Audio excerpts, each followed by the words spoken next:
looking for different ways to make your Christmas tree smart. Hey Siri, turn off the Christmas tree. Hey Siri, turn on the Christmas tree.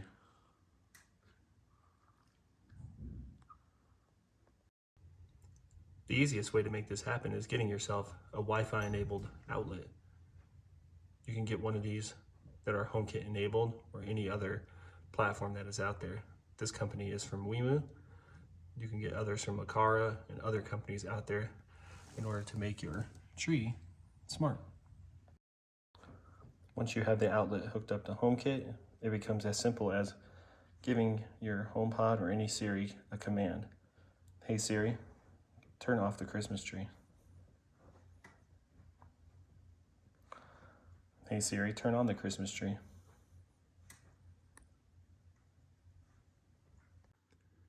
It is also easy to control your Christmas tree straight from the Home app on any iPhone, iPad, or even Mac. As you can see here, we have the Christmas tree outlet plugged in, and it is currently on. If I toggle it, it goes off. If I toggle it back on, it comes back on. It's that simple. It really is that simple. So go out and get yourself a smart outlet. I'll link a few below that you can purchase and get yourself HomeKitting.